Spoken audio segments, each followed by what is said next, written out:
पूरे बिहार में इस चुनाव में ये साबित हो गया कि मुस्लिम यादव के बाद एक पासवानी है जिसने ईमानदारी से वोट किया है, वरना कुशवाहा, राजपूत, भूमिहार सब में टूट हुई है। और जो राजपूत, भूमिहार और ब्राह्मणों की बात हो रही है कि वो छिटक रहे हैं भाजपा से, छिटक के जात कहाँ बाड़े हैं, यहीं आ रहे हैं। अगर कुछ हद तक राजपूतों ने किसी तीसरे मोर्चे को वोट कर दिया तो ये मत सोचिए कि वो तेजस्वी के पास चला गया वोट। अरे तो जीजा आ गए तो कोई चांस नहीं है, जब चिराग नहीं जीतते तो जीजा कहाँ जीतेंगे। बनारस से मोदी हार जाए और हाजीपुर से चिराग हार जाए तो ये तो बड़ा मतलब कि एनडीए 10-20 सीट नहीं जीत पाएगी पूरे देश में। तब ऐसा कुछ हो सकता है कि भगवान आकर के खुद हरवा दिए, सिस्टम में कोई जिन घुस गया हरवाने वाला और वो जिन। हाँ, अब जैसे देखिए अब अयोध्या में हार गई भाजपा, ये तो बड़े विचित्र है कि मतलब बहुत बड़ी समस्या की ओर एनडीए धीरे धीरे बढ़ रहा है। देखते हैं अब असली कौशल, असली जो मोदी का कैलिबर है एक बड़े नेता के तौर पर, वो कल समझ में आएगी। समावेश कितना कर पाते हैं। अब देखिए ना, इतनी बड़ी जीत हुई है, अब पटाखा फूट रहा है कांग्रेस में, इतनी बड़ी जीत हुई है, एक गुलाल तक नहीं लगाया है भाजपा ने। भाजपा की सरकार केंद्र में ही हिलने लगेगी। जिस वक्त नीतीश और चिराग चाह देंगे, नरेंद्र मोदी प्रधानमंत्री नहीं रहेंगे। ये ताकत इन दोनों के बीच में आ गई है।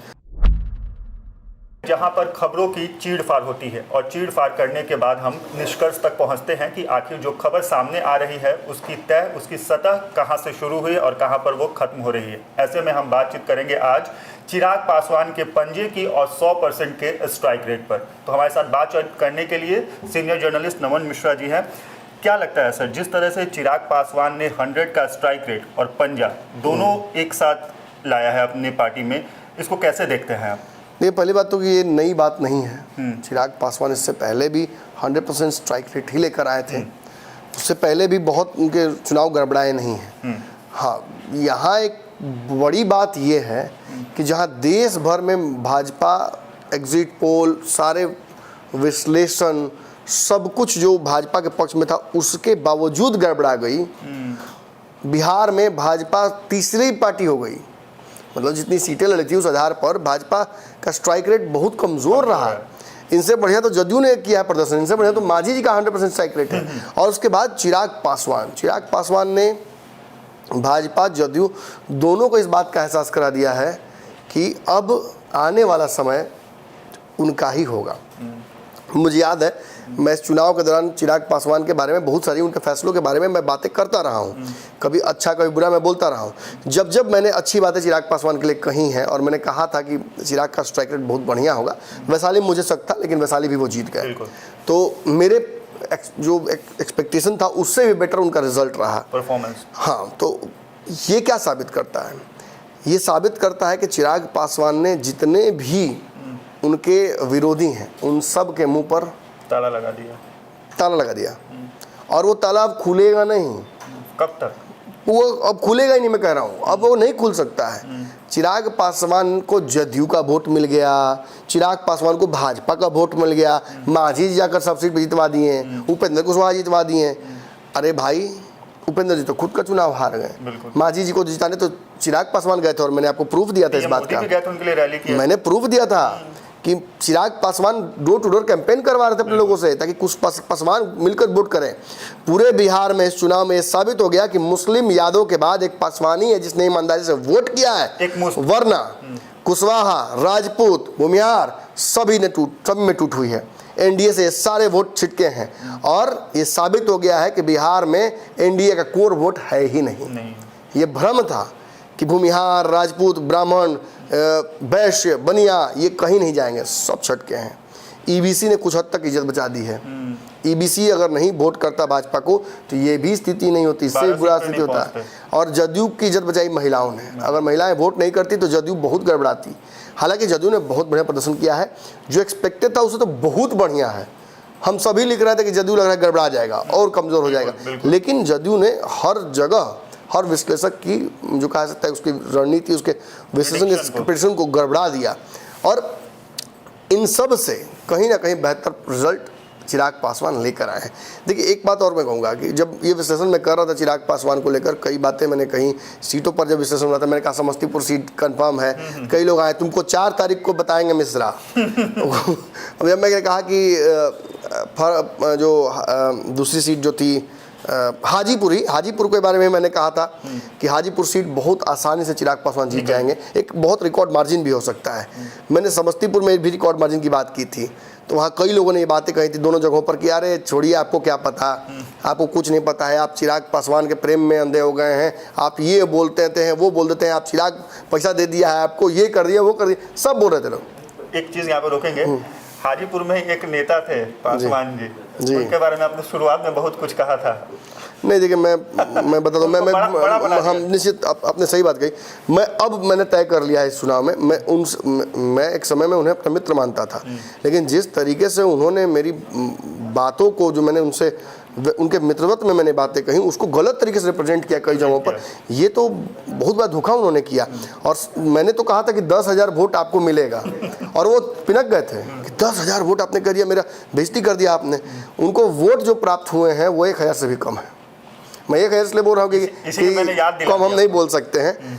नहीं, अब तो खैर बात ही खत्म हो गई, अब तो बड़े नेता हो गए, क्योंकि 1,000 वोट क्या ऊपर आ गया तो अब तो इंटरनेशनल नेता हो गया ना। और मैं नाम नहीं लूँगा, और भगवान करे कि मेरा उनका सामना ना हो, क्योंकि मेरा उनका सामना होगा तो मुझे नहीं लगता कि वो नज़र मिला पाएंगे मुझसे, ऐसी संभावनाएं कम है। खैर चलिए, वो तो अपनी जगह पर है बात। लेकिन खगड़िया में आप भी थे, मैं भी था, खगड़िया में लोग क्या कह रहे थे, ये हो जाएगा वो हो जाएगा। आपने देखा किस तरीके से एनडीए के सभी दल आए और खगड़िया में एकजुट होकर उन्होंने प्रचार किया। एक छोटा सा नाराजगी था, उसको भी सॉल्व करने की कोशिश की। जमुई में क्या हुआ, जमुई में शुरू में ही लोग कह रहे थे कि अरे तो जीजा आ गए तो कोई चांस नहीं है, जब चिरागे नहीं जीतते तो जीजा कहाँ जीतेंगे। मैंने हर सीट के बारे में बताया था, एक एक करके मैंने बताया था। मैं फिर आपको बताता हूँ, उन चीज़ों को रिपीट कर देता हूँ ताकि लोग समझें कि आखिर ये जीत हुई क्यों 5 सीटों पर। लोग चिराग ने टिकट बेच दिया, चिराग ने उनको दे दिया, इनको नहीं दिया। मैंने उस वक्त भी कई लोगों को बोला था, मैं सामने खड़ा था और मेरे सामने कई लोग थे, और मैंने कहा था कि आप जो सोच रहे हैं वैसा नहीं है, आप जो अंदाज़ा लगा रहे हैं अपने मन में बैठे बैठे, वैसी बातें नहीं है। चिराग पासवान ने अगर अपने जीजा को टिकट दिया है तो उसका विशुद्ध रूप से एक ही कारण था कि वहां दूसरा किसी को देकर वो जमुई को छोड़ना नहीं चाहते थे। एक चीज तो था कि उनको ही पता था कि उनके खिलाफ एंटी इनकम्बेंसी है, इसीलिए उन्होंने चेहरा बदल दिया, और चेहरा बदलते ही वहां उनको एक बड़ी जीत मिली। यही गलती भाजपा ने की ना, चेहरा नहीं बदला। यही गलती जदयू ने की ना, जहानाबाद में जानकर जहर पिया गया है। बिल्कुल, चंद्रवंशी जी को विधायक बना देते, क्या कुछ नहीं कहा, एमएलसी भेज देते, राज्यसभा भेज देते, इतने प्यारे थे तो। लेकिन जबरदस्ती उनकी भी राजनीति जो उनको प्यारी को समाप्त कर दिया गया, बिल्कुल कर दिया। अब वो दोबारा टिकट नहीं मांग पाएंगे, और जहानाबाद में आप जदयू ही टिकट नहीं मांग पाएगी। और दूसरी बात, अब आगे बढ़ते हैं इससे, जैसे ही वहाँ जमुई की बात हुई, जमुई में वोट से जोड़ा गया कागज पर। यार देखिए, कागज पर तो टिक ही नहीं रहे। मैंने उस वक्त भी कहा था कि पासवान जाति और दलित समाज है और ईबीसी समाज है, ये चिराग को नेता मान चुका है। और जो राजपूत, भूमिहार और ब्राह्मणों की बात हो रही है कि वो छिटक रहे हैं भाजपा से, छिटक के जात कहाँ बाड़े हैं, यहीं आ रहे हैं। अगर कुछ हद तक राजपूतों ने किसी तीसरे मोर्चे को वोट कर दिया तो ये मत सोचिए कि वो तेजस्वी के पास चला गया वोट, वो वोट तीसरे मोर्चे या चिराग के पास जा रहा है। और ये साबित कर रहा है कि अगर चुनाव में चिराग भी ऐसे प्रत्याशी को उतारते हैं अपने टिकट पर तो एक बड़ा इम्पैक्ट वो भी डाल सकते थे। अब रही बात जमुई के बगल में आप आइए समस्तीपुर की। समस्तीपुर में एक पंथ दुई काज, दुई काज नहीं, 3 काज, 4 काज, 5 काज, जितना बढ़ा सकते हैं। सारा एनडीए उतर गया था समस्तीपुर में सामूहिक जाने के लिए। जिस पर इतना देवों का आशीर्वाद हो वो कैसे हार सकता है। नरेंद्र मोदी ने कह दिया कि हमारी बेटी है, इसको जीतना ही चाहिए। नीतीश कुमार ने कहा कि जो मेरे प्रत्याशी के खिलाफ खेल करेगा उसको हम दवाई दे देंगे चुनाव के बाद। अब दवाई अब लगता है कि सनी हजारी के पिताजी को मिल भी जाएगा। आज खिसिया गए थे बेचारे सनी हजारी जी। हम तो तबे कहे थे कि सनी हजारी नहीं जीतिएगा, लेकिन उनके लोग मानते कि कमेंट में आके लोग लिख रहा था कि 4 तारीख को मिलना मिश्रा, ब्राह्मणवाद करते हो, फलनावाद करते हो, ढिमकावाद करते हो। अरे कुछ नहीं करते भाई, ठीक से पत्र आया तो हो ही नहीं रहा है, तुम लोग फलनावाद ढिमकावाद का आरोप लगा रहे हो। ये तो नहीं के होते, बिल्कुल बिहार से ऊपर उठ ही नहीं पा रहे हैं। अब लोग कह रहे हैं हमको फोन करके आज बिहार वाला आपका इतना प्रेडिक्शन सही हुआ, सब गड़बड़ा गया, आप सही हो गए, कैसे हो गया, देश भर का आपको करना चाहिए। हमको पैजामा इतना मोहम्मद सिलवा जी का अटबे नहीं करें, उसमें डूब जाए, पता चले कि 1 गुड़ की जगह 2 गुड़ जा रहा है उसी में, वो मत सिलवाइए। हमको बिहार की राजनीति समझ में आती है। मैं उत्तर प्रदेश गया था, मुझे नाराजगी सुनने को मिली थी लोग कह रहे थे कि उत्तर प्रदेश में इस बार रिजल्ट अच्छा नहीं आएगा, कुछ लोग बोल रहे थे। प्रधानमंत्री का सीट होते हुए वहाँ पे लगभग 1.5 लाख नहीं हुआ, 31 से 40 से जीते हैं प्रधानमंत्री। वहीं अगर राहुल गांधी की बात करें तो 2.5 लाख के करीब वोट का मार्जिन उनका रहा। नहीं, देखिए एक बात तो है कि प्रधानमंत्री चूंकि रहते नहीं हैं बनारस में, और साल भर 5 साल मिल जाता है चुनाव प्रचार करने का दूसरे व्यक्ति को, और वो लास्ट में रोड शो करने आते हैं, तो एक है। और अभी तो चल ही रहा था मैंने इंडिया के खिलाफ एक लहर, मोदी के चेहरे पर जहाँ कई लोग जीते हैं तो वहीं मोदी के चेहरे पर नुकसान भी कई जगहों पर हुआ है। तो ये हुआ है, ये कोई बड़ी बात नहीं है। और चुनाव में यूपी को अच्छा लगा, अच्छी बात है, लोकतंत्र की खूबसूरती भी है। यूपी मोनोपोली की तरफ नहीं बढ़ा। यूपी ने एक बार कहा कि ठीक है तो चलते ये रहा स्पीड ब्रेकर, आइए अब 30 के स्पीड पे, 30 के स्पीड पे चलिए, आप फिर चलिए, फिर 17 से जाइएगा, लेकिन फिलहाल आप थोड़ा स्पीड आपका कम करेंगे।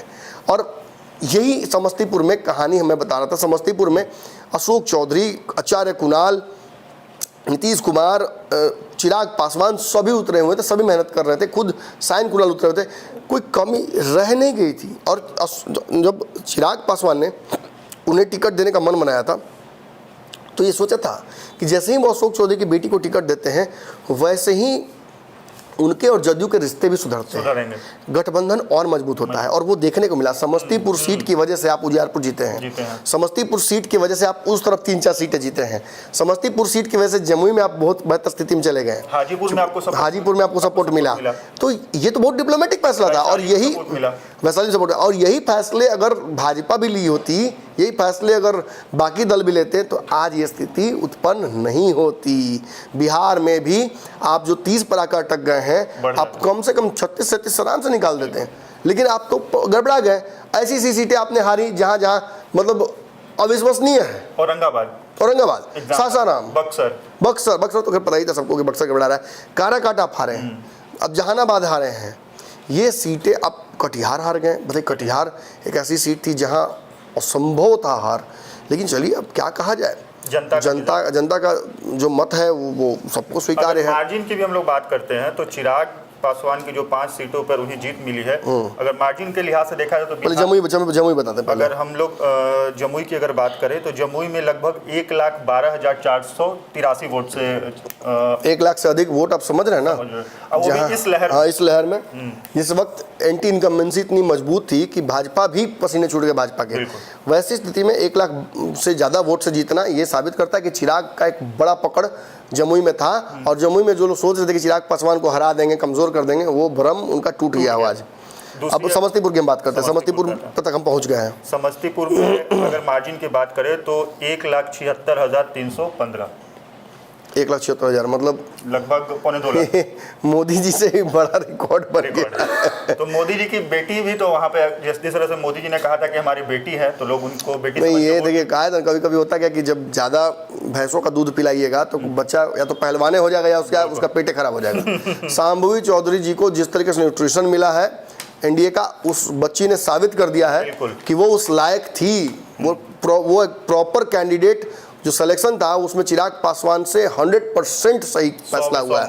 और यही कारण है कि आज चिराग पासवान को एक भी सीट का नुकसान नहीं हुआ। अब समस्तीपुर से हम आगे बढ़ते हैं। समस्तीपुर से जैसे ही हम आगे बढ़ते हैं हम पहुंचते हैं वैशाली। वैशाली में एक बड़ा अनप्रिडिक्टेबल फैसला था चिराग पासवान का। जब चिराग पासवान ये बार बार कह रहे थे कि मैं किसी पुराने व्यक्ति को मौका नहीं दूंगा, धोखा दिया उसके साथ नहीं जा सकता, तो वीणा देवी कैसे आ गई। देखिए इनिशियली तो ये बातें समझ में आई कि वीणा देवी की पैरवी कहीं और से नहीं, भाजपा से ही आ रही थी। और फिर जदयू से भी रिश्ते सुधारने थे। दिनेश सिंह के मैनेजमेंट पर भी उन्हें भरोसा था। दिनेश सिंह जदयू के, अशोक चौधरी से जदयू के एक सिंबल है, वैसे ही दिनेश सिंह भी हैं। तो दोनों को साथ रख के कहीं ना कहीं एक बड़ा मैनेजमेंट, डैमेज कंट्रोल, हाँ एक बड़ा डैमेज कंट्रोल, एक बड़ा गठबंधन जदयू और एलजेपी का हो जाता है। इसमें एनडीए भी है, इसमें भाजपा भी है, बाकी दलों को भी। तो ये फैसला उनका सही था, लेकिन वहाँ के भूमिहार जितना कॉन्फिडेंट थे कि मुन्ना शुक्ला को जिता रहे हैं, उस कॉन्फिडेंस ने मुझे भरमा दिया था थोड़ी देर के लिए। शुरुआत के लिए तो 10-12 हज़ार का मार्जिन चला। शुरुआत में अगर हम देखें तो वैशाली में, हाँ वैशाली एकमात्र सीट थी जहाँ पर लगा कि चिराग पासवान गड़बड़ा रहे हैं। आज भी लग रहा था, लेकिन हुआ क्या आप ही बताइए रिजल्ट।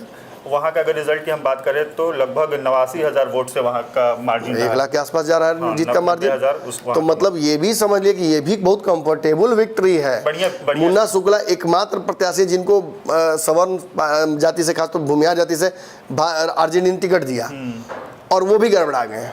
मतलब चिराग पासवान का ये भी फैसला सही रहा, शानदार था। अब हम बढ़ते खगड़िया की तरफ। खगड़िया एक ऐसी सीट थी जिसे शुरू से ही चिराग पासवान को उसका सबसे बड़ा कमजोर सीट बताया गया। चिराग पासवान ने गलती फैसला ले लिया, वहाँ के लोकल को नहीं दिया। चिराग से जब मेरी बात हुई थी इन सीटों को लेकर तो मुझे याद है कि वो हर सीट पर एक समीकरण मुझे दे रहे थे कि नमन जी इस जगह पर मैं इसलिए टिकट नहीं ले रहा हूँ क्योंकि यहाँ भीतरी बाहरी की लड़ाई है, इस जगह पर मैं टिकट इसलिए ले रहा हूँ क्योंकि यहाँ का समीकरण यही ऐसा है। मैं सांभवी चौधरी को जब टिकट दे रहा हूँ तो एक महिला को टिकट दे रहा हूँ, जो कि पूरे एनडीए में देखिए आप जदयू ने ही एक दो को दिया है, भाजपा नहीं दे पाई इस बार। उन्होंने कहा कि मैं एक दलित को टिकट दे रहा हूँ, दलित ही नहीं महादलित को दे रहा हूँ, और फिर भूमिहार समाज भी उसके पीछे खड़ा है। तो आप समझ रहे हैं कि कितना टैक्टिकल मूव था ये चिराग पासवान का। इसी तरीके से जब चिराग पासवान ने खगड़िया में चेहरा लाया था, आपको जानते हैं खगड़िया में जितने चेहरे चिराग पासवान सामने ला रहे थे वो सारे चेहरे कहीं ना कहीं एक एंटी इनकम्बेंसी लेकर आ रहे थे। जो लोग चिराग पासवान को हराने के लिए घूमे 5-6 लोग, मैंने सबको कहा था, मेरी मुलाकात उन लोगों से हुई। कुछ लोगों ने फेसबुक पे कह दिया कि अरे आप चिराग पासवान के पक्ष में बोलते हैं नमन जी। अरे भाई ऐसा नहीं है, आपको टिकट नहीं मिला इसलिए आप नाराज होकर चले गए, और चुनाव में कितने लोगों को टिकट नहीं मिला और नाराज होकर चलेगा। लड़ते तो आपके पीछे हम रहते हैं, लड़के तो आपकी खबर दिखाते हैं, ऐसे क्या खबर आपकी दिखाएंगे। लेकिन चिराग पासवान के छोड़कर जो लोग गए हैं इस चुनाव में बहुत पछता रहे होंगे। अब उनको समझ में आ रहा, हो सकता है कुछ लोग उसमें कंबल ओढ़ के आए थी, ओढ़ के पहुंच के मिठाई उठाई खिलाने के बहाने फिर सटने की कोशिश कर। देखिए राजनीति है, इसमें बेशर्मी खूब होती है। यही वीना देवी, यही महबूब अली कैसर आगे पीछे कैसे कर रहे थे, देख रहे थे ना। लेकिन इस एक बात नोटिस करने वाली है कि चिराग पासवान अब जो उनसे राजनीतिक दुश्मनी जो करता है उसको वो दिमाग में जरूर रखते हैं, उसको सबक जरूर सिखा। बिल्कुल, ये चीज खगड़िया में ना इधर ना उधर बिना देखे हुए उन्होंने उसको टिकट दिया राजेश वर्मा को। और राजेश वर्मा ने जितनी मेहनत की, मैं बार बार एक ही बात बोल रहा था कि राजेश वर्मा अकेले कैंडिडेट थे जो सुबह 4 बजे वापस आते थे, मैंने लोगों से मिलकर सुबह 7 बजे निकलते। और मुझे याद है मैं देखता था कि जब भी कोई खबर आती थी, जैसे कोई इनपुट आया, मैं साथ में हूँ, रिपोर्ट इंटरव्यू लेंगे, कोई इनपुट आया उस गाँव में आपके खिलाफ विरोध है, चल भाई गाड़ी उधर ही घुमा ले। सारा कार्यक्रम छोड़कर उस गाड़ी, हाँ अभी थे, घूम के उस गांव में जाना, उस गांव में जाकर लोगों को मनाना, पूरा एनडीए से लोग उसको जुटा देना वहां पर, और सभी घूम घूम कर वोट मांगे हैं। ये एक बड़ी जीत एनडीए के गठबंधन की एकजुटता की भी है खगड़िया। साथ में मेहनत उन्होंने बहुत मेहनत भी, और सारे व्यापारी भी पहुंच गए थे। और उन्होंने एक बात उनकी अच्छी लगी खगड़िया के लोगों को, जो उन्होंने कहा कि हम खगड़िया को एकदम हब बना देंगे बिजनेस का। तो ये चीजें असर करती हैं, और पता अब जनता को अच्छा लगा तब ने जिताया। बिल्कुल, मार्जिन भी देख लीजिए उनका 1,22,837। कल तक मैं आपको दावा देकर कहता हूँ कि लोजपा के कई लोगों को विश्वास नहीं था कि खगड़िया सीट निकलेगी, और 1,22,000 से वो तो असंभव लग रहा था। अब हम लोग बात कर लिए जमुई की, खगड़िया, समस्तीपुर। अब चिराग पासवान पे आते हैं। चिराग पासवान की सीट पर अब बनारस से मोदी हार जाएं और हाजीपुर से चिराग हार जाए तो ये तो बड़ा मतलब कि एनडीए 10-20 सीट नहीं जीत पाएगी पूरे देश में। तब ऐसा कुछ हो सकता है कि भगवान आकर के खुद हरवा दिए, सिस्टम में कोई जिन घुस गया हरवाने वाला, और वो जिन अब जैसे देखिए अब अयोध्या में हार गई भाजपा। ये तो बड़े विचित्र है कि मतलब कुछ लोग उसका मीम बना रहे थे बड़ा बढ़िया कि जो जिसने ढांचा गिरवाया उसको भी भाजपा वहाँ हराया गया लोगों के द्वारा, और जिसने बनवाया उसको भी हराया गया। अच्छा, ऐसा आपको नहीं लगता कि इस लोकसभा चुनाव में जो राम मंदिर का मुद्दा था वो गौन हो गया था, वो कहीं दिख नहीं रहा था? आपको याद होगा इस चुनाव के पहले जब हम लोग बातचीत कर रहे थे और हमारा एक आंतरिक विश्लेषण चल रहा था, तो मैंने याद होगा एक टर्म दिया था, ये जितना आसान लग रहा है लोगों को उतना आसान है नहीं। क्योंकि मैं चुनाव से पहले ही घूमने लगा था, आपको याद होगा, मैं चुनाव के पहले ही 2-3 महीने मैं घूम चुका हूँ, एक राउंड हम पहले ही घूम लिए थे। हाँ, और मैंने ये बात आते आते आपको, बाबा को, सबको कही थी कि मैं किताब लिखूंगा इस चुनाव पर, और उस किताब का शीर्षक होगा अ डिफिकल्ट इलेक्शन। डिफिकल्ट, मैंने इस इलेक्शन को डिफिकल्ट टर्म दिया था, और ये डिफिकल्ट रहा, आज भी डिफिकल्ट है। और अभी तो बहुत है, अभी तो डिफिकल्ट है सरकार बनाना, रूठों को मनाना, उनको सही जगह पे बैठाना। कैसे, कहाँ बिठाइएगा? कोई कहेगा माथे पे बैठेंगे तब में मानेंगे। अब तो फूफागिरी चलेगा। बिल्कुल। और उस फूफागिरी में कौन कौन फूफा बनता है, कौन मना पाता है, वो बहुत बड़ी समस्या की ओर इंडिया धीरे धीरे बढ़ रहा है। देखते हैं अब असली कौशल, असली जो मोदी का कैलिबर है एक बड़े नेता के तौर पर, वो कल समझ में आएगी। समावेश कितना कर पाते हैं। अब देखिए ना, इतनी बड़ी जीत हुई है, अब पटाखा फूट रहा है कांग्रेस में, इतनी बड़ी जीत हुई है, एक गुलाल तक नहीं लगाया है भाजपा ने। फेफड़ी सूखा हुआ है दोनों डिप्टी सीएम का बिहार में, क्योंकि उनका लुका अंधेरा में जा रहा है नीतीश कुमार से मुलाकात करने। क्योंकि उनका ये मानना था कि हम 400 पार जाएंगे, 370 400 ना भी हो लेकिन अपने दम पर मेजोरिटी रहेगी। ये 272 तो भाजपा पार करती है, उनको था। हमने याद होगा, मैंने कल भी कहा था, कल भी मैं कह रहा था कि देखिए ज़्यादा ओवर कॉन्फिडेंस मत होइए, 280 से 320 तक ही मुझे भाजपा जाती दिख रही है। बहुत बढ़िया हुआ तो 320 जाएगी, गड़बड़ा जाएगा तो 280 तक ही आके रुकता, लेकिन भाजपा अपने गठबंधन के तहत सरकार बना लेगी अगर रोक पाई लोगों को तो। और हाँ, एक प्रेडिक्शन हमारा जरूर गड़बड़ाया है कि जदयू को हमने जितनी सीटें दी थी उससे ज़्यादा वो जीत कराई है। और अप्रत्याशित रूप से कुछ सीटें अब हार गई हैं भाजपा, ऐसी सीटें हारी है जिस पर मैंने भाजपा कभी सोची भी नहीं थी हारेगी। और वैसी परिस्थितियाँ अब आरा हार जाना, ये मुझे लगता है कि ये शोध का विषय बन जाएगा। ये इस पे 5 साल डिस्कशन होगा। बिल्कुल 5 साल डिस्कशन होगा, एक से एक बातें कही जाएंगी, ये था वो था। बात है कि जहां तक मुझे याद है कि ये राजनीति में काफी लंबे समय के बाद ऐसा दौर आया है जब लेफ्ट की कोई पार्टी बिहार में जो चुनाव जीतती है वो संसद में पहुंची। ये बहुत बड़ा मैसेज लालू यादव ने दिया है, जो उनका समीकरण जो बैठा है वो बहुत बड़ा। क्योंकि जहाँ तक मुझे याद है 89 के बाद, एग्जैक्ट में फिगर मुझे नहीं ध्यान में आ रहा है, लेकिन 89 के बाद कोई सांसद खाता खुल गया है फिर।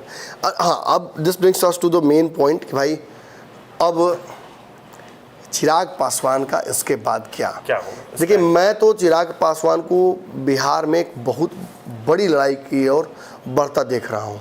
मुझे भाजपा या नीतीश या तेजस्वी, मुझे ये इसके साथ गठबंधन बहुत लंबा चलता चिराग का नज़र मुझे नहीं आ रहा है। भाजपा के साथ निश्चित तौर पर आने वाले कुछ सालों तक रह सकते हैं, 10 साल भी हो सकता है, लेकिन जितनी तेज़ी से बिहार में राजनीति बदलती है, यहाँ का टाइम अलग चलता है। यहाँ का 6 महीना मतलब आप समझ लिए 2 साल 3 साल राष्ट्रीय राजनीति में, तो वो उस आधार पर ही आप जोड़िए। भाजपा के साथ चिराग पासवान के रिश्ते बहुत परिस्थितिजनक अब होंगे। अब चिराग पासवान जितनी सीटें विधानसभा में डिमांड करेंगे, देना पड़ेगा। आप मुझे बताइए कि नहीं देंगे तो क्या होगा? बहुत दिक्कत होगी। नहीं देने का मतलब है कि फिर भाजपा की सरकार केंद्र में ही हिलने लगेगी, डगमग होने लगेगी। जिस वक्त नीतीश और चिराग चाह देंगे, नरेंद्र मोदी प्रधानमंत्री नहीं रहेंगे। ये ताकत इन दोनों के बीच में आ गई है। और अशोक चौधरी और दिनेश सिंह इसका खड़ी रहेंगे। पूर्व में भी बीना देवी ये काम कर चुकी हैं, और जब चाहेंगे ये दोनों, तब चाहेंगे तो मोदी को हिलाने की क्षमता रखते हैं। तो जो चाहेंगे वो देना पड़ेगा। और भाजपा की सीटें इस बार कम होंगी विधानसभा में, और चिराग और नीतीश कुमार की सीटें बढ़ेंगी। और मुझे लगता है कि सम्राट चौधरी और को इस बात का खामियाजा भी भुगतना पड़ेगा कि कुशवाहा समाज खुलकर वोट एनडीए के पक्ष में नहीं किया, जिसका नुकसान उनको कई सीटों पर हुआ है। औरंगाबाद तो सामने है, सासाराम, काराकाट, बक्सर, ये सीटें आ रहा, ये सीटें एहसास कराएंगे और टीस मारेगा बार बार कि क्या हो रहा है, कुशवाहा समाज क्यों साथ हमारे नहीं है। इस पर एक बड़ा मंथन होगा, लेकिन तत्काल जो सामने सेनापति उसको तो शहीद कर दिया जाएगा ना, तुम हटो पहले, कैप्टन को ही सारी उस पे और इसके बाद बहुत विश्लेषण होगा। और सम्राट चौधरी को बहुत लोग बोलेंगे बुरा भला, बहुत विश्लेषक बुरा भला बोलेंगे, उसके लिए मुझे तैयार रहना होगा। और ऐसे में आप मुझे बताइए, नित्यानंद को मौका दिया गया, वो सरकार बिहार में नहीं बनवा पाए। सम्राट चौधरी को भी अल्पायु ही उनको शहीद किया जा रहा है, और कोई दूर दूर तक दिख नहीं रहा है। ऐसे में भाजपा के पास एकमात्र अब रास्ता क्या है? चिराग के 5 सीटों का स्ट्राइक रेट देखकर, अगर नरेंद्र मोदी ने जो कहा है उनके हाजीपुर में कि बिहार का भविष्य चिराग है, मुझे तो यही लगता है कि नरेंद्र मोदी अब चिराग पासवान को बिहार की कमान दे देंगे। अगर नीतीश केंद्र में जाते हैं तो ये आसान हो जाएगा।